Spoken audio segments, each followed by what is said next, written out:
නමෝ තස්ස භගවතෝ අරහතෝ සම්මා සම්බුද්දස්ස. නමෝ තස්ස භගවතෝ අරහතෝ සම්මා සම්බුද්දස්ස. නමෝ තස්ස භගවතෝ අරහතෝ සම්මා සම්බුද්දස්ස. ඒ අපගේ ශාස්ත්‍ර වූ සම්මා සම්බුදුරජාණන් වහන්සේට අප හැම දෙනාගේම নমස්කාරය වේවා. සුපින්වත්නි, මේ පින්නතුන් හැම දෙනාම මේ වෙලාවේ ඊටාම ශ්‍රද්ධාවෙන් බලාපොරොත්තු වන්නේ ධර්ම ශ්‍රවණය කරන්නටයි. දැන් ඔය පින්නතුන්ගේ ජීවිතයේ දෙස හැරිලා බලන්න. ජීවිතේ අපි කීයක්නම් අර්ථ හොයාගෙන ගියාද? නමුත් අපිට ලැබිච්ච අර්ථයකුත් නැහැ. අනර්ථ සහිතව අපට හෙට අනිද්දා අපට මේ ජීවිතය අතහැරිනවා. ලොකු කාලයක් නැහැ. අපි ලෝකෙ වටේට ඇවිදලා තියෙනවා. විවිධ වටිනාකම් හොයලා තියෙනවා. ඊට පස්සේ වටිනාකම් වලට අර්ථය හොයලා තියෙනවා. ඒ කියන්නේ වටිනාකම් වැඩි කරගන්නේ කොහොමද කියලා මිනිස්සු හොයනවා. නමුත් මේ හැම දෙයකින්ම අපට සිද්ධ වෙලා තියෙන්නේ මොකද්ද? නිකම්ම ජීවිතේ වැහැරිලා යන්නයි. ඉතින් මේ ධර්මයක් ජීවිතේට තිබ්බොත් ඒ ධර්මයේ විසින් අපිව යම් ප්‍රවේශම් සහගතකමක් අපි තුල හදනවා. යම් පරිස්සමක් අපි තුල හදනවා. ඒ පරිස්සමටත් එහාට ගිහින් අවංකව කෙනෙකුට දැනුනොත් මේක දුකක්. මේක නම් මහා දුකක්.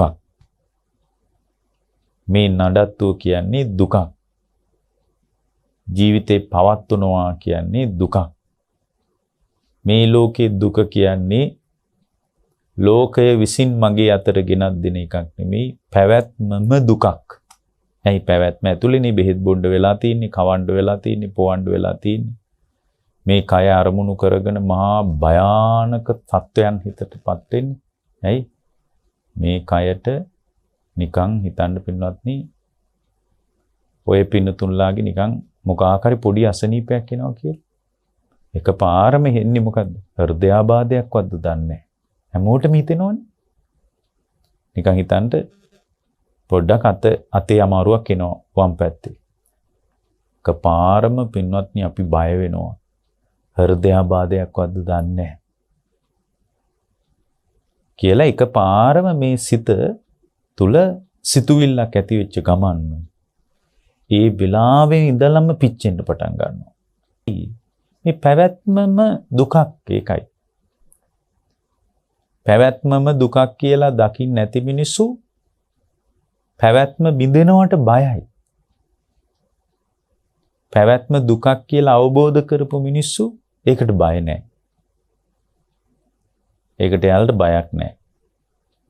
එහෙනම් අපි මේ පැවැත්මම දුකක් විදියට අවබෝධ කරගන්න මහන්සි වෙන්න ඕන. පැවැත්ම ඇතුලේ දුක පවතින විදිය දකින්න එකට අපි කියන්නේ දුක්ඛ ආර්ය සත්‍ය කියලා. පැවැත්ම දුකක් කියලා දැක්කට පස්සේ පැවැත්ම බිඳ වැටෙනකොට ඇති වෙන අර භයානකකම, භීතිය, තැතිගැන්ම එන්නේ නැහැ. මේ පැවැත්ම ඇතුලේ අපිට මේ ලෝකේ අතහැරෙනවටයි අපි බය. අපි හරි බයකින් ඉන්නේ ලෝකේ අතහැරෙනවට.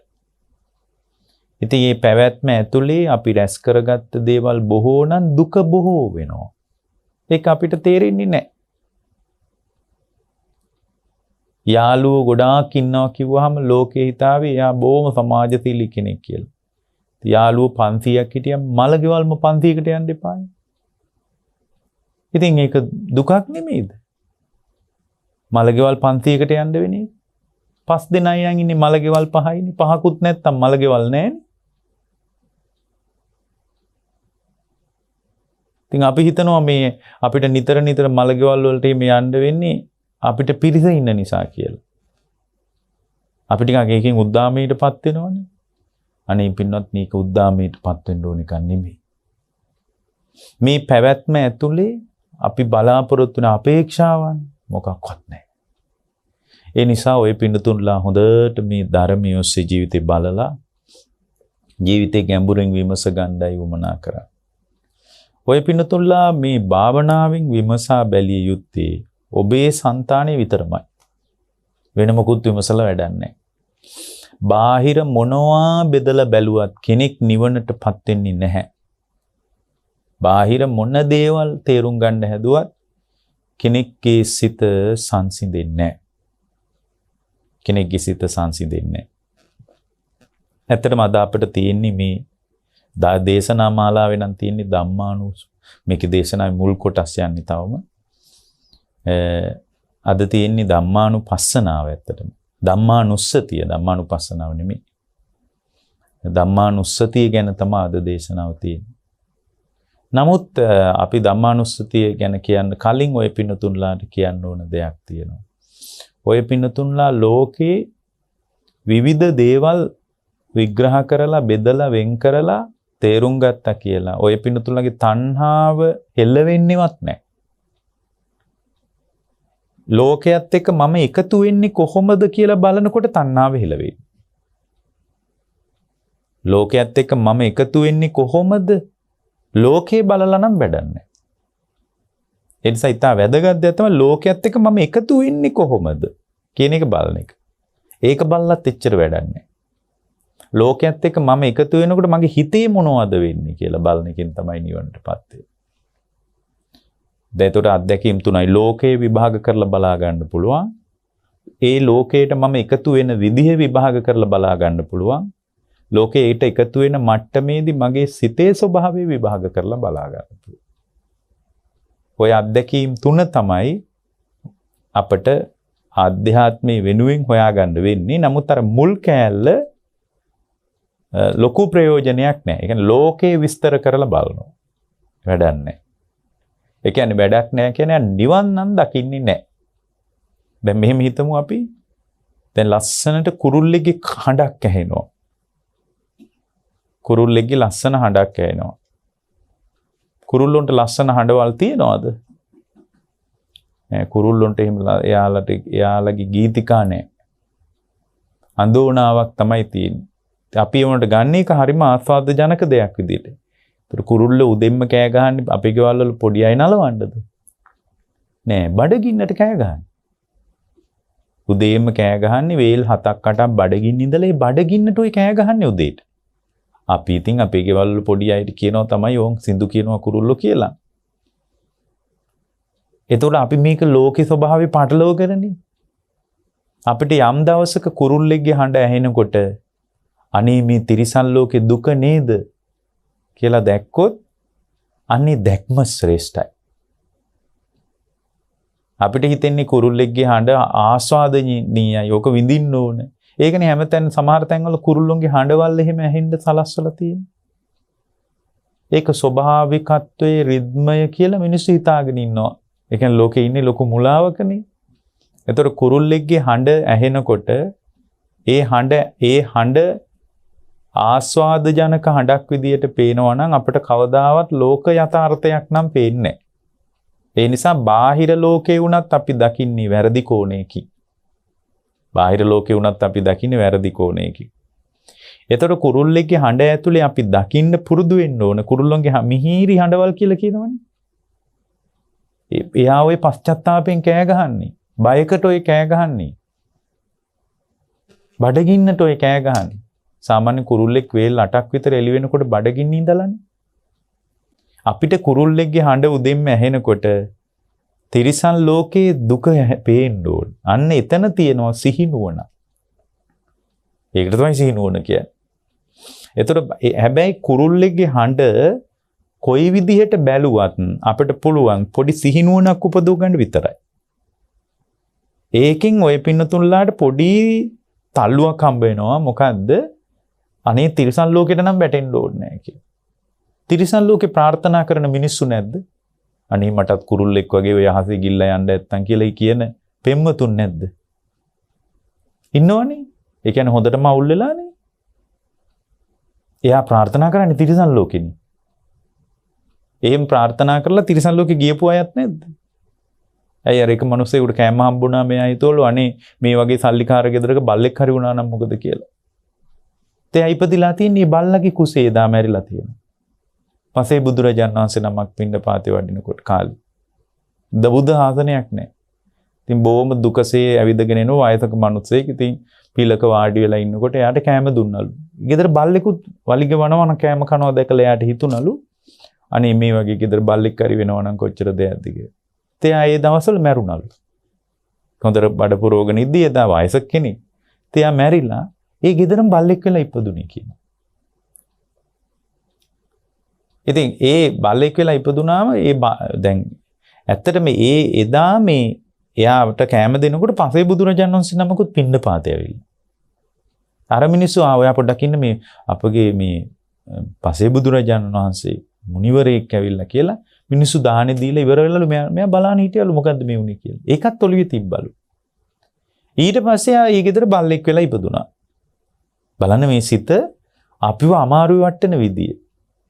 අපි ආස්වාද ජනක වශයෙන් සිත පිළිගත්ත දේ අපි ලොකු ප්‍රෝඩාවකට ඇදලා දානවා. ඊට පස්සේ තින් දුක තමයි. මේ සිත විසින් තමයි දුක නිර්මාණය කරන්නේ. දුක ලෝකේ කබිරිඳවත් ස්වාමියාවත් අම්මා තාත්තවත් කවුරුත් හදලා නැහැ. ඊට පස්සේ එයා මොකද කළේ? එයා ඒ තිරිසන් ලෝකේ එයා දැන් ඉපදුනා. ඊට පස්සේ අර හැමදාම අර පසේ බුදුරජාණන් වහන්සේ වඩිනකොට වලිගවනනවලු. ඊට පස්සේ අර පසේ බුදුරජාණන් වහන්සේ බලන්න මේ අපි තුල මරණාසන්න මොහොතේ ඇති වෙන දර්ශනයත් චින්තනයත් දෙක විසින් ඒ දෙකටම හරියන විදියට භවයේ ගැට ගන්න විදිය. ඊට පස්සේ අර පසේ බුදුරජාණන් වහන්සේටත් එයා පොඩ්ඩක් පැහැදුනානේ. අර උන්වහන්සේට දන් දෙනකොට අනේ මුනිවරයෙක් කියලා. ඉතින් මේ ගෙදර මේ පසේ බුදුරජාණන් වහන්සේ වඩිනකොට හැමදාම වලිගේ වනවන අර පසේ බුදුරජාණන් වහන්සේගේ පස්සෙන් යනවලු උන්වහන්සේ වැඩ ඉන්න කුටියට. අර ගෙදරින් කිව්වොත් ඒ මාන්න ආර්යයන් වහන්සේ එක් කරන වරින් කියලා අර බල්ලට කිව්ව ගමන් දුවනවලු. ගිහින් අර පසේ බුදුරජාණන් වහන්සේ ළඟට සතෙකුටවත් එන්න දෙන්න කැලේ ඇතුළේනේ වඩි එන්න දෙන්නලු. යාන්තම් ධර්මේ නම් අහගන්න බෑ. අර පසේ බුදුරජාණන් වහන්සේගේ ඇසුරේ උන්වහන්සේ බල්ලෙකුට තේරෙන්නේ නැහැ මොකුත්. ඉතින් යාන්තම් ඒක ඇතුලේ කුසලයක් වැඩිලා සුගතියට ගියා කියන. ඉතින් දැන් එදා පසේ බුදුරජාණන් වහන්සේ නමක් වැඩ හිටියේ නිසා ඒ ගුණවතුන්ට උපස්ථාන කිරීමේ කුසලය බල්ලෙක් විදියට හරි ආද්දැක්කා. අද තිරිසන් ලෝකේ ඉන්න බොහෝ දෙනෙක් එන්නේ නැහැ. ඒ තිරිසන් ලෝකෙන් උඩට ආවත් ගොඩක් වෙලාවට ප්‍රේත ලෝකේ පැත්තට තමයි යන්නේ. මොකද තිරිසන් ලෝකෙට වඩා උඩින් තමයි ප්‍රේත ලෝකේ තියෙන්නේ. ඒ කියන්නේ බල්ලෙක් වෙනවට වඩා ප්‍රේතෙක් වෙන එක හොඳයි. ඒ සමහර ප්‍රේත ලෝකේ ඉන්නවා පින අනුමෝදන් වෙන්න පුළුවන්. බල්ලෙකුට ඒක කරන්න බෑ. තිරිසන් ලෝකෙට වඩා උඩින් තමයි ප්‍රේත ලෝකේ තියෙන්නේ. ගොඩාක් වෙලාවට තිරිසන් ලෝකේ යන අය එන්නේ ඊළඟට ප්‍රේත ලෝකෙට. කෙලින්ම මනුස්ස ලෝකෙට ඉන්නේ නැහැ. ඒ ගොඩාක් කල් තිරිසන් ලෝකේ ඉන්නවා. ඒ වගේ මේ සසර මහ අවදානමක් ඔය පින්නතුන්ලාට අර කුරුල්ලෙක්ගේ හඬ ඇහෙනකොට ඔය පින්නතුන්ලාට අනේක බලන්න හරි ලස්සනයි කනට කියලා හිතන්න එපා. ඔය පින්නතුන් හැම උදේකම ඒ තිරිසන් ලෝකේ සතෙක්ගේ කුරුල්ලෙක්ගේ හඬ ඇහෙනකොට ඔය පින්නතුන්ලා හිතන්න ඕනේ. අනේ තිරිසන් ලෝකේ දුක නේද මේ ඇහෙන්නේ කියලා ඔය පින්නතුන්ලා. ඒක තමයි සම්මාදිට්ඨික ශ්‍රාවකෙක් දකින්න ඕන විදිය. නමුත් ඒකත් දක්ෂකමක් නෙමෙයි. දැන් කුරුල්ලෙක්ගේ හඬ විස්තර කරලා බල වැඩක් නැහැ. එතකොට එයා බලන්න ඕන මොකද්ද? බාහිර ලෝකෙට ඔබව එකතු වෙන තැන. ඒ කියන්නේ කුරුල්ලෙක්ගේ හඬ ස්පර්ශ වෙන කනේ සංසිද්ධියයි දකින්න ඕන. ඒ සංසිද්ධිය විභාග කරගන්න එක ශ්‍රේෂ්ඨ දෙයක්. නිවන් අවබෝධ කරන්න ඒත් බෑ. එතකොට කුරුල්ලෙක්ගේ හඬ ඇහෙනකොට එයාගේ සිත තුළ ඇති වෙන සමුදය නිරෝධය දකින්න ඕන. අන්න ඒකෙන් තමයි කෙනෙක් අවබෝධයටපත් වෙන්නේ. බාහිර ලෝකේ එකක්, බාහිර ලෝකයට තමන් එකතු වෙන විදිය තව එකක්, බාහිර ලෝකයට එකතු වෙනකොට තමන්ගේ සිත තුළ අත්දැකීම තව එකක්. ඒකෙන් තමයි දර්ශනය පහළ වෙන්නේ. දස්සනා පහතබ්බන් කියන්නේ දර්ශනීය පහළ වීමක් තියෙන්නේ. දර්ශනීය පහළ වෙන්නේ අන්න එතකොට. එයාගේ සිත පේන්න ගන්නවා.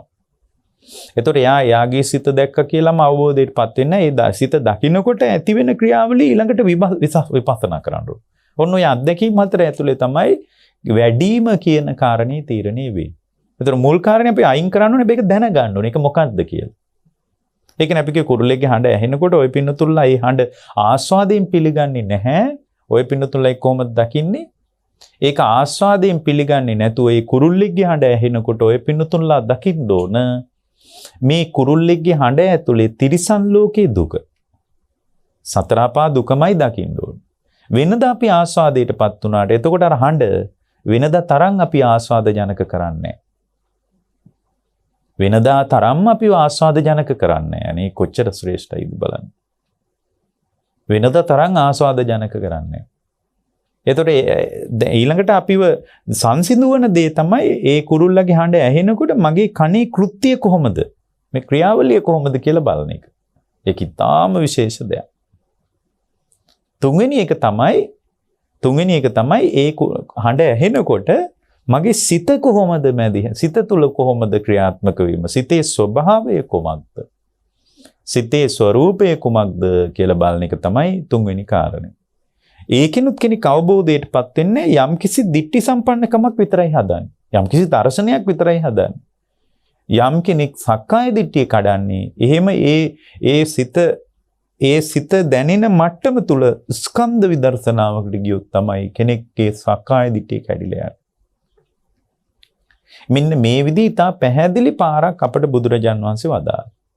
ඉතින් මේක ඇතුලේ අපිට බුදුරජාණන් වහන්සේ ඊට පස්සේ ඒක ඇතුලෙම විභාග කරගන්න ඕන දෙයක් තියෙනවා. එකක් තමයි එතකොට කුරුල්ලෙගේ හඬ ඇහෙනකොට ඒ හඬ පින්වත්නි බාහිර සතර මහා ධාතුවත් අභ්‍යන්තර සතර මහා ධාතුවත් කියලා ධාතු ස්වභාවයෙන් ඒක විභාග කරගන්න ඕන. කුරුල්ලගේ හඬ කියන්නේ බාහිර සතර මහා ධාතුව, ඒ හඬ ඇහෙන සිත කියන්නේ ඒ හඬ ඇහෙන කන කියන්නේ අභ්‍යන්තර සතර මහා ධාතුව කියලා දකින්න ඕන. එතකොට මට මේ හඬ ඇහෙන්නේ මොකක් නිසාද? මට සිතක් තියෙන නිසා. සිතේ චින්තන ක්‍රියාවලියක් තියෙන නිසා තමයි කුරුල්ලගේ හඬ මට මේ වෙලාවේ ඇහෙන්නේ කියලා එයාගේ ඒකේ தত্ত্বයේ සිතේ தত্ত্বයත් එයා හොඳට දකින්න ඕන. එතකොට දැන් මේ සිත නිරුද්ධ වුණොත් කනට මොකද වෙන්නේ? කන කුණු වෙන බව දකින්න ඕන. කනෙන් ඕජස් වැగిරෙන බව දකින්න ඕන. කන දුර්වල වී යන විදිය දකින්න ඕන. අන්නේ දැක්ම ඊටාම වැදගත් දෙයක්. ඒ කියන්නේ සිත නිරුද්ධ වුණොත් විඥානයේ බැහැර වුණොත් මගේ කනට වෙන දේ. එතකොට එයාට දැනෙන්න ගන්නවා මේ සිතින් තොරව කනට පැවැත්මක් නැහැ කියලා. සිත තමයි මහ විශාල ධාරිතාවයක් දරන්නේ කියලා එයාට දැනෙන්න පටන් ගන්නවා. ඒක ඊළඟ පියවර. එතකොට පියවරවල දෙකක් තියෙනවා. පළවෙනි පියවර මොකද්ද? කනට දැන් මේ බලන්න පොඩි දෙයක් අල්ලගෙන අපි මේ කතා කරන්නේ තව. කනට කුරුල්ලෙක්ගේ හඬ ඇහෙනවා නම් ඒක ආස්වාදයෙන් ආස්වාද ජනකෝ එක පිළිගන්න තමයි ලෝකේ අපි හුරු වෙලා තියෙන්නේ. ඒ නිසා කුරුල්ලොන්ගේ හඬවල් ඇහෙන තැන්වල හෝටලයක් හදලා තිබ්බම ලොකු ගානකට විකුණන්න පුළුවන්. විශාල මුදලකට විකුණන්න පුළුවන්. ඇයි? ලෝකේ ඉන්නේ ප්‍රෝඩාවකනේ. ඒ ප්‍රෝඩාවට ඉතින් ඒ ප්‍රෝඩාවට අහුවෙන මේ මායාකාරී ලෝකයේ ඇතුලේ අපිට ඒක කරන්න පුළුවන්. ඒක කිසි ප්‍රශ්නයක්වත් නැහැ.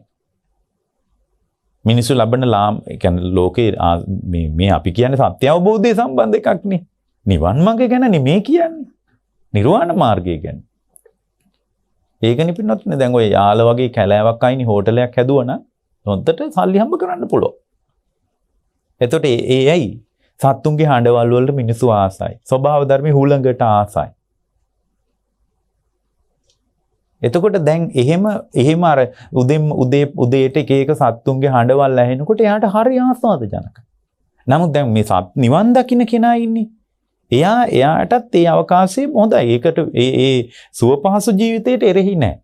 ඒ සුවපහසු ජීවිතය ඇහෙන හඬ එයා දකින්නේ මහ විශාල අඳෝනාවක් විදියට. අන්න ඕක තමයි ලෝකයට අහුවෙච්ච කෙනයි ලෝකෝත්තර පාරට වැටිච්ච කෙනයි අතර වෙනස. ඒ විදියට බලන්නකො පින්නත් මේ කොළඹ ඉන්නවා වගේම එකක් තමයි ඉන්නේ විශේෂ ආස්වාදයක් ඉන්නේ එතකොට. එතකොට එයාට ඒ වගේම මේ වෙනසක් පේන්නේ. එයා හරි වෙනසක් දැනෙනවනේ. ඒ වෙනස ඉන්නේ. වෙනස් කියලා එකක් දැනෙන්නේ. එතකොට මේ හඬ ඇහෙනකොට එයාට ඒක විදර්ශනාවට පාරක්. එතකොට මේ හඬ ඇහෙනකොට එයා මොකද කළේ? ඒ හඬ ඇහෙන මට්ටම තුල එයා කළේ එයාට පෙනුනේ මේ තිරිසන් ලෝකයේ අඳෝනාවක් විදියට. ආස්වාද ජනක මිහිරියාවක් විදියට එයාට ඒක දැනුන්නේ. හැබැයි එහෙම එතකොට එයාට ඒකෙන් පොඩි සසර ගැන යම් ඉඟියක් විතරයි ඇති වෙන්නේ. එතකොට බලන්නේ කුරුල්ලෙගේ හඬ පවා අපට අඬගාලා කියන්නේ සතර අපායේ දුක. ඊළඟට එයාට ඕක දැක්කා කියලා එයාට අපායෙන් මිදෙන්නේවත් මහ ලොකු දෙයක් වෙන්නේවත් නැහැ. විශේෂ දෙයක් වෙන්නේ නැහැ. ඒතර උදේම ඔය උදේකලාවේ කැලෑවට වෙලා ඉන්න ස්වාමීන් වහන්සේලා වෙනම කමඨාන් වඩන්නේ. ස්වභාව ධර්මයට කන් දීගෙන ඉන්නවා. ඒ කන් දෙන හැම වෙලාවකම පින්වත්නි මහ විශාල ධර්ම සංවේගයක් උපදිනවා. උදේට විදර්ශනා නැහැ. සිත සමුදේ නිරුද්ධ වෙන විදිය බලන්න ඔය කැලෑවල හිමින්න හාමුදුරුවෝ ඉන්නේ. උදේම නැගිටලා එක එක කොට කැලෑවල ගොඩාක් එක එක හඬවල් ඇහෙනවා. මෝකෑ ගහන හඬවල් ඇහෙනවා. ඈතින් දෝංකාර දෙනවා එක එක හඬවල්. මූයි කෑ ගහන හඬ ඇතුලේ පේන්නේ බය. මූයිගේ හඬ ඇතුලේ තියෙන්නේ තවත් මෝන්ට යන සංනිවේදනයක් තියෙන්නේ. ඔය කැලෑවල මම හිතුවා ඔය කැලෑ ගැන හොඳට දන්න කෙනෙක් මම මෙහෙම හිටියට මම කැලෑ ගැන හොඳට දන්න ඔය කැලෑවල මෝ කෑ ගහන ඒ සංනිවේදනයේ තමයි කොටි ඇවිල්ලා කියන එක. හැම වෙලාවකම මරණ බය දැනෙන්න ගන්නවා. තිරිසන් ලෝකෙ හිම එකක්. තිරිසන් ලෝකේ අපි ඔය හිතුවට දැන් ඔය සමහරට අපි ගෙවල් වල හදන බල්ලෝ හිම දිහා බලලා අපි හිතුවට අනේ හොඳට ඉන්නවා. බෙහෙත් ටික දුන්නා කියලා හිතුවට පින්වත්නි ඔය නිින්ද යන්නේ නැති බයට බල්ලෙකුට. අපි හිතනවා අපි කණ්ඩ දුන්නා අනේ ප්‍රශ්නයක් නැහැ. හොඳට ඉන්නවා බලන්නකෝ ඇඟ මේ හරි හොඳට හැදිලා. ඉතින් කිසි හිම් බහින ප්‍රශ්නයක් නැහැ කියලා හිතුවට අපිට පේන්නේ බල්ලගේ බොම ඇඟ මස් පිඩු හැදිලා තියෙන විදියනේ. ඔය බල්ලෙකුට නිින්ද යන්නේ නැත්තේ බයට පින්නවා. නිින්ද යන්නේ. පුංචි සද්දයකින් පවා එකපාර තිගැස්සිලා හැරෙන්නේ. හිතේ බය විතරයි. තිරිසන් ලෝකේ කියන්නේ නම් පින්වත්නි මහා භයානක තැනක්. ඒකට භයානක වෙන්න හේතුව මොකක්ද දන්නවද? ඇතුලේ වැඩ කරන්නේ බය විතරයි. දැන් බලන්නකෝ අපේ ඇතුලේ එහෙමද? ශ්‍රද්ධාව වැඩ කරනවා. බලන්න මේ අපේ මේ බුද්ධෝත්පාදයක තියෙන මිහිර කොච්චරද? ඉන්ද්‍රිය ධර්ම වැඩ කරනවා. බල ධර්ම වැඩ කරනවා. ඉතින් ධර්මයක් තියෙන අපිට ඇති මානසික ස්වභාවයේ ධර්මයක් නැතිව මනුස්ස ලෝකෙට ආවත් මනුස්ස ලෝකේ නම් ඉන්නේ. එයාගේ ඇතුලේ බය කියන එක ලොකුවටම නැහැ. නමුත් තිරිසන් ලෝකේ කියන්නේ බය. එතකොට අර කැලේ ඉන්නකොට හැම වෙලාවකම වාඩි වෙලා ඉන්නකොට මේ මම ඔය සමහර තැන් වලට ගිහින් ඉඳලා තියෙනවා. ඔය යාල කැලෑවෙහිම මං ගිහින් ඉඳලා තියෙනවා. ඉතින් මේ මම රැයට බලාගෙනත් ඉඳලා තියෙනවා සමහර වෙලාවට. සෑහෙන සත්තු රැයට හෙට මෙහෙට යනවා. ඉතින් ඒ රැයට සත්තු හෙට මෙහෙට යනකොට ඒ සත්තුන්ගේ ජීවිතේ පුදුම භයානකකම. ඒ සත්තුන්ගේ ජීවිතේ කිසිම හවුහරණක් පිළිසරණක් නැති මහා භයංකාර ජීවිතයක්. බලාගෙන ඉද්දි පැටිය අහිමි වෙන ජීවිතයක්. දැන් අපිට නම් අපේ ළමයෙකුට මොකක් හරි නියපිටින් හරි මොකක් හරි වුණොත් අපි යනවා මානව හිමිකම් යන්න පුළුවන්. මුවෙකුට මානව හිමිකම් යන්න පුළුවන්ද? මෙන්න මගේ පැටියා මේ කොටියව ඇදන් ගියා. මේක හරියන්නේ නැහැ. ලේසියෙන් මේක අතාරින්න හොඳ නැහැ කියලා. එහෙම තියනවද? මා දුකක් නේ. නමුත් අර අහිමි වීමේ දුක ඒ විදිහටම දැනෙනවා. අහිමි වීමේ දුක ඒ අසරණකම ඒ විදිහටම දැනෙනවා. ඒ මොකද අර අබිනිවෙස් කරන එක තිරිසන් ලෝකේ තියෙන දෙයක්. අබිනිවෙසයන් බැසගෙන ඉන්න එක තිරිසන් ලෝකෙට අයිති. අපේ තියෙන ආලයාබිනිවෙස, අත්තාබිනිවෙස, සම්මෝහාබිනිවෙස කියලා අබිනිවෙස් කරන ගතියක් තියෙනවා. ඒ අබිනිවෙස් කරන ගතිය ඕනම තිරිසන් ලෝකේ සතෙකුට තියෙනවා. ඒ අබිනිවෙසේ නිසා හටගන්නා යම් දුකක් ඇද්ද? ඒ දුක තිරිසන් ලෝකේ තියෙනවා. ඒක තියෙනවා තිරිසන් ලෝකේ. අබිනිවෙස් කරන බැසගෙන ඉන්න එක ඇලිලා බැසගෙන ඉන්න එක මම අපිට තියෙනවා. ඇලිලා බැසගෙන ඉන්න හැම වෙලාවකම ඒ ඇලිලා බැසගෙන ඉන්න එක අහිමි වෙනකොට අපිට දුකක් තියෙනව නේද? අන්නේ ඒ මට්ටමටම දුක තිරිසන් ලෝකෙට දැනෙනවා. පින්වත්නි තිරිසන් ලෝකෙට නම් යන්න එපා. පුළුවන් තරම් සතර අපායෙන් මිදෙන්න බලන්න. එතකොට මෙන්න මේකෙදී අපිට තියෙනවා දැන් එහෙමනම් අර උදේම නැගිටලා බාහිර ශබ්දයට කන් දෙන්නේ සිත එකඟ කරගන්නම නෙමෙයි. එකක් සිත එකඟ කරගන්න පුළුවන්. ඒකනේ මේ අපි කරන්නේ නිවන් මඟව. ඒ ශබ්ද ඇතුලේ අපි දකින්නේ දුක. ඒ ශබ්ද ඇතුලේ දකින්නේ මිහිරක් නෙමේ අඳෝනාවක් දකින්නේ. ඒකෙන් නිවනටපත් වෙනවද? කිසිම ආයුරකින් නිවන් මඟට උදව්වක් නැහැ. පොඩි උදව්වක් ලැබෙන්නේ සසර නිකන් සතර අපායට වැටෙනකමේ බයක්. ඒ බය පළවෙනියෙන් ඕනනේ. ඒකනේ සසර බය දැක්කාම ඒකනේ කියන්නේ පින්වත්නි මේ ඒ සසර බය දැක්කාම සසර දුක දැක්කාමනේ ධර්මයට එන්න හිතෙන්නේ. ධර්මයේ වඩන්න හිතෙන්නේ. ඒකනේ දුක්ඛූප නිසා සද්දා කියන්නේ. ඒ දුක දකින්න තමයි සද්දාව මෝරන්නේ. ඒතර ඒ බඳු සද්ධාාවක් නම් තියෙන්නේ. එයා කෙලින්ම අවබෝධයේ පැත්තට යනවා. ඒතර දෙවණියට එයා කරන්නේ මොකද්ද? දෙවණියට කරන දේ තමයි එයා මේ හඬ ඇහෙනකොට එයාගේ කනේ ක්‍රියාත්මක වෙන විදිය බලනවා. මේ ටික ඔයාලා ජීවිතේ පුරුදු කරන්නකෝ පින්නත්නි. ඔගොල්ලෝ හරීම සංසිඳෙනවා. ඊට පස්සේ ඔය පින්නතුල්ලා මේ ශබ්දය ඇහෙනකොට මගේ කන කොහොමද වැඩ කරන්නේ කියලා බලනවා.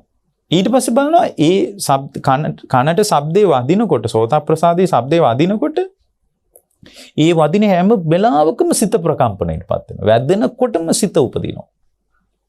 ඒකනේ හයියෙන් සද්දයක් ඇහිච්ච ගමන් අපි මේ පැත්තට යන්නේ. මේ බණ ඔක්කොම ඉවරයි ඒ වෙලාවට. දැන් මේ බණ ටීවී එකෙන් අහගෙන ඉඳි කුස්සිය මොකක් හරි පෙරලෙනවා ඇහෙනවා. ඔක්කොම බණ මානසිකාරයේ බින්දලා යන්නේ නැද්ද මානසිකාරයේ පැත්තට? යනවා. ඒ කියන්නේ පින්වත්නි කනට ශබ්දේ වදිනකොට ඒ වදින තැනම මෙනෙහි වීමෙන් ඒ මොහොතේම සිත හට ගන්නවා. එතකොට එයා ඒ සිතත් දැන ගන්න ඕනේ. ඊට පස්සේ ඒ සිත දැන ගැනීමෙන් කෙනෙක් අවබෝධයටපත් වෙන්නේ නැහැ. එයා ඊට පස්සේ බලන්න ඕන මේ සිත හට නොගැනීමෙන් මේ ශබ්දය අසා ගන්න බෑ. මේ සිත හට ගන්න මට්ටමේ ස්කන්ධ ක්‍රියාත්මක වෙන විදිය බලන්න ඕන. ඔන්න ඔය විදියටයි අවබෝධය කරා යන්නේ. ඊට පස්සේ යට දෙවෙනි පියවරක් තියෙනවා. මොකද්ද? බාහිර කන අභ්‍යන්තර සතර මහා ධාතුව කියලා බලනවා. ශබ්දය බාහිර සතර මහා ධාතුව කියලා බලනවා. එතකොට කන පේන්නෙත් නැහැ, කුරුල්ලුන්ගේ හඬ පේන්නෙත් නැහැ. සතර මහා ධාතුව අතර හැප්පෙන එකක් විතරක් පේනවා. අතිශයින්ම ස්වභාවිකයි. ආත්ම දෘෂ්ටිය බිඳින තැනක් ඒක. බාහිර සතර මහා ධාතුව අභ්‍යන්තර සතර මහා ධාතුව මත හැප්පෙනවා කියලා පේනවා. ඒ සතර මහා ධාතු මත හැප්පෙනකොට අභ්‍යන්තර සතර මහා ධාතුවත් බාහිර සතර මහා ධාතුවත් හැප්පෙනකොට මේ හැප්පෙන එක ඇතුලේ බාහිරත් හැප්පෙනවා. මේ ලෝකෙත් එහෙම වෙනවා. ගැටීම්නේ තියෙන්නේ ලෝකේ. මේ හැප්පීම්නේ තියෙන්නේ ධාතුන්ගේ. ඒ හැප්පීම ඇතුලේනේ භූමිකම්පා පවා ඇති වෙන්නේ. ගැටෙනකොටනේ. ඒ කියන්නේ මේ ලෝකේ ගැටීම් තියෙන්නේ. හැප්පෙනවා. එතකොට මේ ගැටීම් ඇතුලේ තමයි සුලි කුණාටු අරවා මේ ඔක්කොම වෙන්නේ. එතකොට මේ අභ්‍යන්තර සතර මහා ධාතුව බාහිර සතර මහා ධාතුව මත හැප්පෙන එක ඇතුලේ මේ හැප්පෙන එක ඇතුලේ මට දැනීම එන්නේ කොහොමද? මං කොහොමද මේ හඬ කුරුල්ලාගේ හඬ, මේක බෙරේ හඬ, මේක අහවල් දෙය හඬ, මේ මහත්තයාගේ හඬ, මේක නෝනාගේ හඬ, ඔයක අපේ පුතාගේ හඬ කියලා අපි කොහොමද අඳුනගන්නේ? සිතක් තියෙන නිසා. සිතක් තියෙන නිසා. එතකොට මට සිතක් තියෙන නිසා තමයි මෙහෙම වෙන්නේ කියලා බලනවා. එතකොට සිතක් තියෙන නිසා නම් මේක වෙන්නේ සිත නිරුද්ධ වුණොත් එහෙම මොකද වෙන්නේ? සිත නිරුද්ධ වුණොත් එහෙම මේ කන කුණු වෙන්න පටන් ගන්නවා. කුණු වෙලා මොකද වෙන්නේ? බාහිර සතර මහා ධාතුවටම එකතු වෙනවා. කන ඉදිමෙන්න පටන් ගන්නවා. මේ පිරිසුදුව හැම වෙලාවෙම උනන්දුවෙන් හදාගෙන ඉන්න කන පොඩ්ඩක් නිකන් ඇහෙන එක හෙට මෙහෙට උනත් ඉක්මනට ડોක්ටර් කෙනෙක් ළඟට ගිහින් පෙන්නන මේ කන ළඟදී ඕජස් වැගිරිලා කුණු වෙලා මේ මහා සතර මහා ධාතුවටම එකතු වෙන විදිය බලනවා. අන්න ඔතන තමයි පින්වත්නි දිට්ඨි සම්පන්න ශ්‍රාවකත්වයේ බිහි වෙන්නේ. ඔන්න ඔය පියවර දෙක තිබ්බොත් එයා බොහොම කෙටි කාලෙකින් අවබෝධය කරා යනවා. අන්න එහෙම බල ඉන්න කෙනාට තමයි චේතෝ විමුක්ති සම්පූර්ණයෙන් අර අබිනිවේෂයන්ගෙන් සිත මිදෙන්නේ. කොහොම ඔය දෙපැත්තෙන් බලන කෙනා තුළ තමයි චිත්ත විමුක්තිය මතුවෙන්නේ. ඊට පස්සේ පඤ්ඤා විමුක්තිය කියන්නේ ඒ චිත්ත විමුක්තිය මතුවෙනකොට මිදුණු සිතක් තියෙනවනේ. ඒක අනිච්චානුපස්සනාවෙන් බලනවා. අන්න එතකොට පඤ්ඤා විමුක්ති. චේතෝ විමුක්ති පඤ්ඤා විමුක්ති කියන්නේ ඔන්න ඕකට. හැබැයි චේතෝ විමුක්ති පඤ්ඤා විමුක්ති කියන්නේ ඕකමද කියලා හෙවොත් ඕකම නෙමෙයි. ඊට වඩා ටිකක් සංකීර්ණයි. නමුත් පින්වත්නි ඒකේ මුල් ස්වභාවය. ඔය පියවර දෙක ඔස්සේ බලනකොට චිත්ත විමුක්තිය, චේතෝ විමුක්තිය. ඊට පස්සේ චේතෝ විමුක්තියෙන් පස්සේ පඤ්ඤා විමුක්තිය. ඒ චේතෝ විමුක්තියටපත් වුණු සිත තියෙන්නේ. ඒක අනිත්‍යයි කියලා බලනවා. ඒ සිත අනිත්‍යයි කියලා බලනවා. දැන් ගොඩාක් සංසිඳිලා කෙලෙස් බොහොම අඩු කෙලෙස් නැති කෙලෙස් ස්පර්ශ නොවන සිතක් තියෙනවා. ඒ සිත ඊට පස්සේ අනිච්චානුපස්සනාවෙන් බලනවා. එතකොට නිත්‍ය සංඥාව කැඩෙනවා. දුක්ඛානුපස්සනාවෙන් මැටෙනවා. එතකොට සුඛ සංඥාව සැපයි කියලා ලෝකෙ පිළිගැනීමක් අන්නේ පිළිගැනීම එන්නේ නැහැ. මේ සිත හැම වෙලාවෙම පිළිගන්නේ ඊට පස්සේ අර ආත්මීය වශයෙන් මේ මම අහගන්නේ මට ඇහෙන්නේ කියන අර ගතිය කනහරා ඒක එන්නේ නැහැ. ආත්ම සංඥාව කඩාගෙන වැටෙනවා. ඊට පස්සේ පින්වත්නි මේ පුද්ගලයා තුල පවතින නන්දියක් ඇද්ද? ඒ නන්දිය කඩන්න නිබ්බිදානුපස්සනාව වඩනවා. අනේ ඒ විදිහට වඩනකොට ඊට පස්සේ මේ අනේ මේ ශබ්දේ මේ කුරුල්ලෙක් ගහන කොච්චර මිහිරි කිව්වත් මේ මගේ සිත තුළ සැලීමක් ඇති වෙන්නේ නැත්තම් මේ ශබ්දේ මට අහගන්න බෑ, දරා ගන්න බෑ, මානසිකාරය කරගන්න බෑ නේද? අනේ මේ මගේ සිත තුළ මැදිහත් මැදිහත් වීම ඇතුලේ නේද මම මේ ලෝකෙට ඇලිලා තියෙන්නේ කියලා එයා ඒක බලනකොට ඒ බලනකම ඇතුලේ මෙයාට ඒ බඳු මිදුණු සිතක් කෙරෙහි පවා නොඇලිය යුතුයි කියන අදහස આવොත් ඒක විරාගානුපස්සනාවෙන් බලනවා. එතකොට නැවත නැවත මේ ශබ්ද අහන්න හිතෙන ගතිය කඩාගෙන වැටෙනවා. පින්වත්නි නිරෝධානුපස්සනාවෙන් බැලුවොත් විරාගානුපස්සනාවෙන් බැලුවොත් ඇල්ම දුරු වෙනවා. ආයෙ හඬවල් වලට එකතු වෙන්න පුළුවන්කම දුරු වෙනවා. ඊට පස්සේ මේ හඬ නිරුද්ධ වී යන විදිය දැක්කම ආයෙ ගිහින් ඉන්න හිතෙන්නේ නැහැ. ආයෙ යන්න හිතෙන්නේ නැහැ. සමහර තැන් වලට. හරිම සිත මැදහත් වෙනවා. එතකොට එයා නිකම්ම මනාප ශබ්ද අමනාප ශබ්ද වශයෙන් අපි ඇලෙන ගැටෙන කමතින් ඒවා ඔක්කොම අතහැරෙනවා. මනාප ශබ්දෙත් අතහැරෙනවා. ඒකට ඇලෙන එකත් අතහැරෙනවා. අමනාප ශබ්දෙත් අතහැරෙනවා. ඒකට ගැටෙන එකත් අතහැරෙනවා. ඒ අතහැරෙනකොට මෙන්න මේ විදියට බලනකොට පඤ්ඤා විමුක්ති, චේතෝ විමුක්ති, පඤ්ඤා විමුක්ති. ඔය දෙකින් සමන්නාගතවනේ නිවන් මඟ මතුවෙන්නේ. අන්න එහෙම යම් කෙනෙකුට බලන්න පුළුවන්. එතකොට දැන් මේ විදියට යම් කෙනෙක් බැලුවොත් මේ පියවර දෙක ඔය පින්නතුල්ලා හොඳට ජීවිතේ පුරුදු කරන්න පටන් ගත්තා. ඒක මේක ඔයාලා කොයි මට්ටමේ හිටියත් මේක පුළුවන් කරන්න. ඔයාලා මහ ලොකු දෙයක් නෑ කරන්න. ඒ වගේ මේ වගේ ක්‍රියාවලියක් දකින්න පුරුදු වුණාට පස්සේ ඔයාලටම තේරෙවි අනේ මේ ලෝකේ ඇලෙන ගැටෙන එකත් මම තුල ඇතහැරිලා ඇලෙන ගැටෙන එක ඇතුලේ රාග දේශත් මට ඇතහැරිලා කියලා ඔයාලට ටික කාලයක් බලාගෙන යනකොට ඔයාලට තේරෙන්න පටන් ගන්නවා. ඒතර මෙන්න මේ විදියට ඔය පින්නතුල්ලා බැලුවොත් අර ඔය පින්නතුල්ලාගේ බැස ගැනීම ලෝකයට බැස ගැනීමක් නේ තියෙන්නේ. ඒ බැස ගැනීම එකට අපි අබිනිවෙස් කියලා කිව්වා. අර තිරිසන් ලෝකෙටත් තියෙනවා කිව්වේ. අන්නේ අබිනිවෙසෙන් සම්පූර්ණයෙන් කඩාගෙන වෙලා කවදාවත් තිරිසන් ලෝකෙට නොයන මට්ටමට. කවදාවත් යන්නේ නැති මට්ටමට මහා විශාල පිළිසරණක් රැකවරණයක් ඔය පින්නතුන්ලාට ලැබෙන්න පටන් ගන්නවා. එතකොට දැන් අපි ඇත්තටම මේ අපේ දේශනාවට අදාළ දෙයටත් වඩා අපිට මේ වෙනස් දෙයක් කියන්න ඕනේ. නමුත් මේ ඔය පින්නතුලා හොඳට මේ විදියට ඔය පින්නතුන්ගේ ජීවිතේ විමසා ගන්නකොට ඔය පින්නතුලා තුල මහා පුදුම සංසිඳීමක් එයි.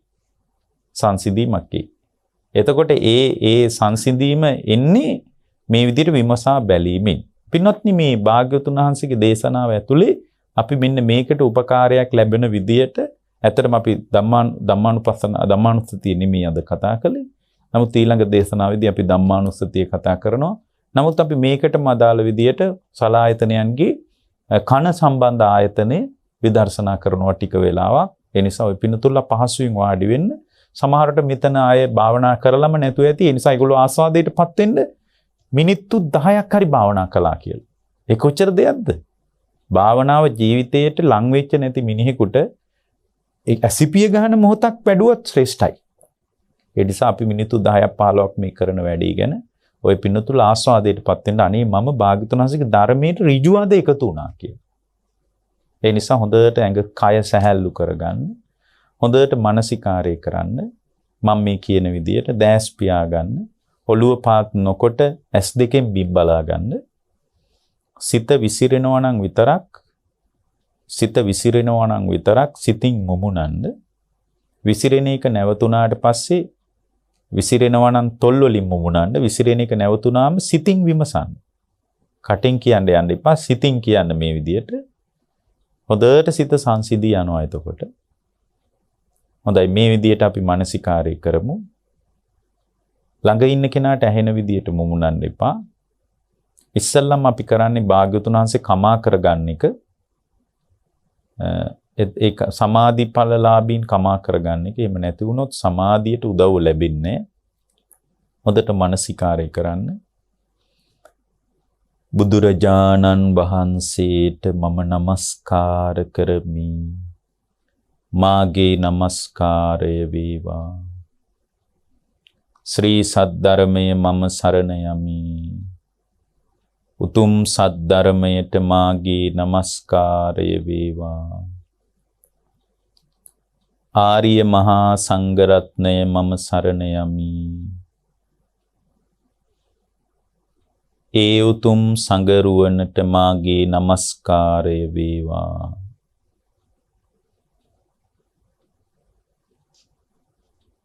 භාග්‍යවතුන් වහන්සේ කෙරෙහි පසේ බුදුරජාණන් වහන්සේලා කෙරෙහි මහරහතන් වහන්සේලා කෙරෙහි මගඵලලාභීන් කෙරෙහි මේ අනුව හිතින් හිතන්න ධානලාභීන් කෙරෙහි සිල්වතුන් කෙරෙහි ගුණවතුන් කෙරෙහි මාගේ සිත කය වචන යන තුන්දොරින් සිදුනා වූ සියලුම දෝෂයන් මම කමා කරමි මට සමාව ලැබේවා දෙවනුවද මම කමා කරමි මට සමාව ලැබේවා තෙවනුවද මම කමා කරමි මට සමාව ලැබේවා මේ කන හේතුන්ගෙන් හටගත් හේින්ද හේතු නැතිවීමෙන් නැති වී යන හේින්ද අනිත්‍යයි අනිත්‍යයි අනිත්‍යයි මේ කනට ඇසෙන ශබ්දය හේතුන්ගෙන් හටගත් හේින්ද හේතු නැතිවීමෙන් නැති වී යන හේින්ද අනිත්‍යයි අනිත්‍යයි අනිත්‍යයි මේ කන අභ්‍යන්තර සතර මහා ධාතුවයි කනට ඇහෙන මනාප ශබ්දයක් වේද අමනාප ශබ්දයක් වේද ඒ ශබ්දය බාහිර සතර මහා ධාතුවයි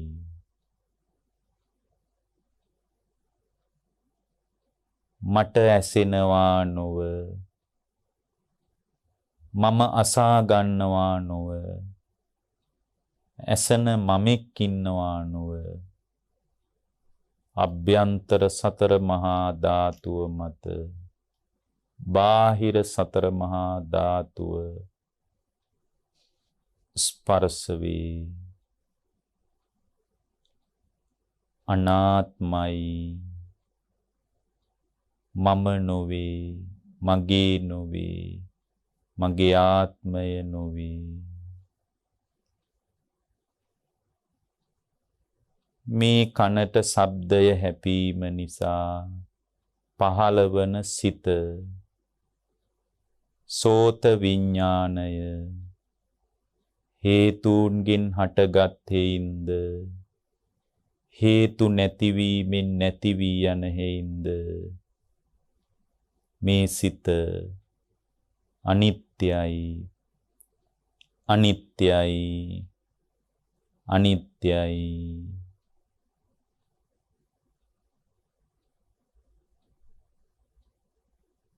කනට ශබ්දය හැපීම නිසා පහළවන සෝත විඥාන සිත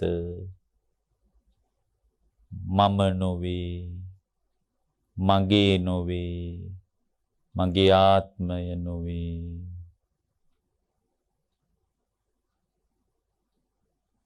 කනට ශබ්දය හැපීම නිසා පහළවන සිත මේ තුනේ එකතුව ස්පර්ශයයි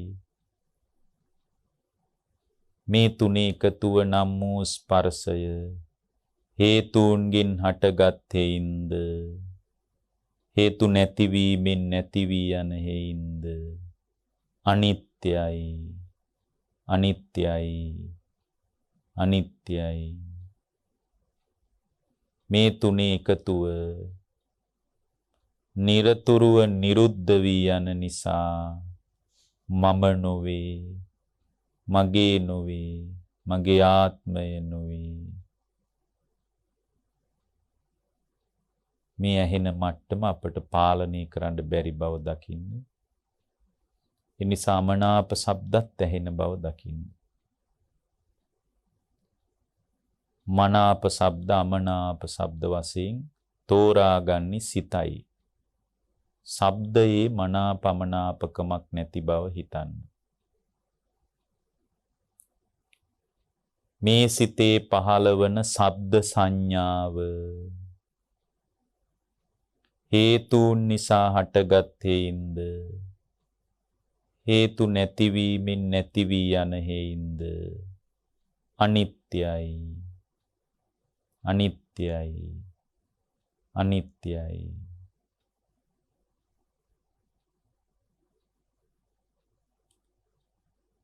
මේ ශබ්ද මනාප අමනාප වශයෙන් සිත තෝරගත්තාම සිත තුළ දුක් වේදනා සුඛ වේදනා හට ගන්නවා. ඒක ශබ්දයට අයිති දෙයක් නෙමෙයි. ඒක සිතට අයිති දෙයක්. මේ සිතේ හට ගන්නා වූ ශබ්දය ඇසීමෙන් පහළවන සුඛ වේදනාව දුක් වේදනාව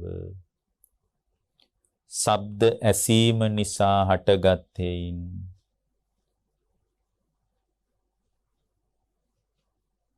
හේතුන්ගෙන් හටගත් නිසා හේතු නිරුද්ධ වීමෙන් වේදනාව නිරුද්ධ වී යන නිසා අනිත්‍යයි අනිත්‍යයි අනිත්‍යයි. මේ වේදනාව මට ඕන විදියට පාලනය කරන්න බෑ. බැරි නිසා අනාත්මය දකින්න. ශබ්ද ඇසීමෙන් පහළවන සුඛ වේදනාව දුක් වේදනාව හටගෙන නිරුද්ධ වී යන නිසා මම නොවේ මගේ නොවේ මගේ ආත්මය නොවේ අනාත්මයි. මේ ශබ්ද ඇහුණාම සිතින් මේ ශබ්ද විතර්ක කරනවා. එතකොට සිත පිළිගන්නවා මේවා හොඳ ශබ්ද මේවා නරක ශබ්ද කියලා. ශබ්ද විතර්ක හටගන්නේ සිතේ. ඇහෙන මට්ටම එතනම නවතිනවා. සිතින් විතර්ක කරනවා. ශබ්ද ඇසීම නිසා පහළවන ශබ්ද විතර්ක ශබ්ද විචාර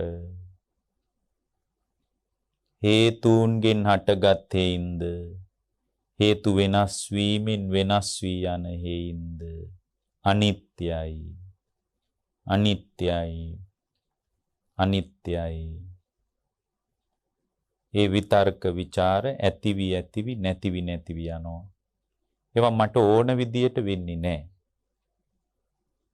මේ සිතේ හටගන්නා වූ විතර්ක විචාර ඇතිවි නැතිවි යන නිසා මම නොවේ මගේ නොවේ මගේ ආත්මය නොවේ අනාත්මයි. මේ විදියට සිතින් විතර්ක විචාර කරනකොට ශබ්දය ගැන සිතුවිලි හට ගන්නවා. ලස්සන ශබ්ද නම් සිතේ රාග සිත ඇති වෙනවා.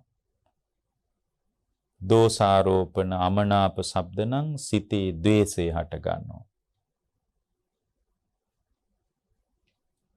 ශබ්ද ඇසීම නිසා හටගන්නා වූ සිතුවිලි හේතුන් නිසා හටගත් හේින්ද හේතු නැතිවීමෙන් නැති වී යන හේින්ද අනිත්‍යයි අනිත්‍යයි අනිත්‍යයි.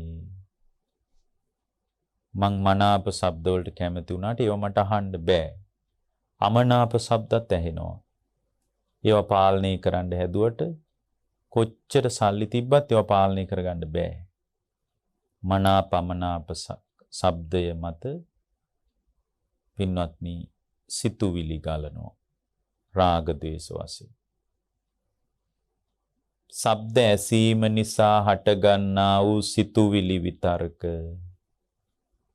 හේතුන් නිසා හටගත් හේින්ද හේතු නැතිවීමෙන් නැති වී යන හේින්ද මම නොවේ මගේ නොවේ මගේ ආත්මය නොවේ අනාත්මයි මේ ක්‍රියාවලිය තුල තමයි ශබ්ද තණ්හාව හටගන්නේ. මෙන්න මේ ශබ්ද තණ්හාව තමයි අනාගතේ නැවත නැවත කන හදන්නේ. ශබ්ද ඇසීම නිසා අවිද්‍යාවෙන් හටගන්නා වූ ශබ්ද තණ්හාව හේතුන් නිසා හටගත්තේින්ද හේතු නිරුද්ධ වීමෙන් නිරුද්ධ වී යන හේින්ද අනිත්‍යයි අනිත්‍යයි අනිත්‍යයි. මේ ශබ්ද තණ්හාව මම නොවේ මගේ නොවේ මගේ ආත්මය නොවේ අනාත්මයි. සාදු සාදු සාදු. පින්වත්නි මේ විදියට දැන් ඔයාලට මේක අලුතෙන්ම කරනකොට ටික දැනෙන්නේ නැහැ. හැබැයි ටික කාලයක් කරනකොට වෙනදා තරම් අර ශබ්දත් එක්ක පැටලෙන ගතිය, ආස්වාද ජනක ශබ්ද අහන්න හිතෙන ගතිය. ඒ ගතිය නෑ අර දැන් අපිට හරි ලස්සන ශබ්ද අහන්න හිතෙනවනේ. දැන් අපි සින්දු අහන්න කැමති ගායකයන්ගේ සින්දු හොය අහන්න අර ඒක එන්නේ නෑ ඇත්තටම. ටික කාලයක් කරනකොට තේරෙනවනේ මේ මට මේ අර වෙනදා තෝරපු මනාපමනාපකම ශබ්ද ඇහෙනවා වෙනදා වගේ. එයා රේඩියෝ එක වහන්නෙත් නෑ, ටීවී එක ඔෆ් කරන්නෙත් නෑ, වෙනදා වගේමයි. අර එයාගේ ඇතුලේ ඇති වෙන මේ කතාව තියෙන්නේ. හොය අහන්න හිතෙන එක. ඒවයි මොකුත් ඉන්නේ නෑ. ඒකයි ওই භාවනාවෙම ටිකක් කරගෙන යනකොට නිවුස් එහෙම බලන් හිතෙන්නෙම නෑ. වැඩි හිතෙන්නේ නෑ. ටිකක් බණ භාවනා කරන යද්දි ඉතින් කලින් සමහරවිට හැම channel එකක්ම මාරු කර නිවුස් බලනවා.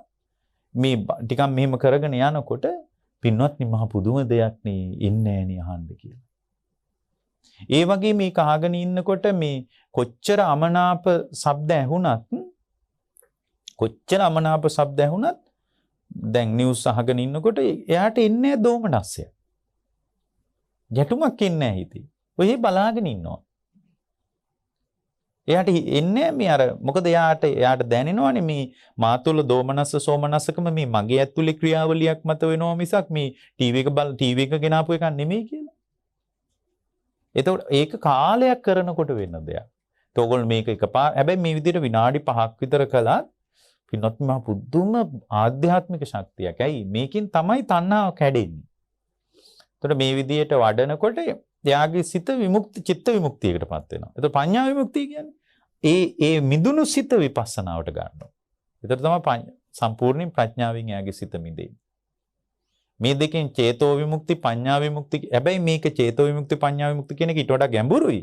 නමුත් දැනට ඔයාලා මේ මට්ටමට තේරුම් ගත්තාම හරි මේකෙන් තමයි ditthi සම්පන්න ශ්‍රාවකෙක් බිහි වෙන්නේ. තෝවාන් වෙන්නේ මේ විදියට කළොත්. ඉතින් මේ විදියට කරලා බලන්න පින්වත්නි. ඉතින් බොහොම ටික කාලෙකින් ওই පින්නතුන්ලාට දුක නිමා කර ගැනීම පිණිස මේ හෝරාවක දේශනාව උපකාර වේවා කියලා අපි ওই පින්නතුන්ලාට ප්‍රාර්ථනා කරනවා. රැස් වුණා වූ සියලු දෙනාට ලංකාවේ ලෝකේ විවිධ තැන්වල ඉඳලා මේ දේශනාවට සියලු දෙනාටම මේ කුසල් සුවසේම නිවන් මඟ පූර්ණී කරගන්නට බලවත් වේවා කියලා අපි අදිෂ්ඨාන කරනවා. සතරවරන් රජ දරුවන් සක්දෙවිඳුන් ප්‍රදාන සියලු දෙවියන්ට බ්‍රහ්ම රාජ මණ්ඩලවලට අවීචියේ පටන් භවාග්‍රය දක්වා විහිදී පැතිරි පවතින සියලු දෙනාටම මේ කුසල් නිවන් දොරටුවක් වේවා. එවැගේම දරණාගම කුසල ධම්මනායක ස්වාමීන් වහන්සේ ප්‍රදාන මහා සංඝරත්නයටත් මේ කුසල් නිවන් පිණිස වේවා. ආකාසට්ටාච බුම්මට්ටා දේවානාගා මහිද්దికා පුඤ්ඤන්තං අනුමෝදිත්වා චිරං රක්칸තු ශාසනං. ආකාසට්ටාච බුම්මට්ටා දේවානාගා මහිද්దికා පුඤ්ඤන්තං අනුමෝදිත්වා චිරං රක්칸තු දේශනං. ආකාසට්ටාච බුම්මට්ටා දේවානාගා මහිද්దికා පුඤ්ඤන්තං අනුමෝදිත්වා චිරං රක්칸තු ත්වං සදා. ඒ අපගේ ශාස්ත්‍ර වූ සම්මා සම්බුදුරජාණන් වහන්සේට අවසාන යාමේ අපගේ নমස්කාරය වේවා.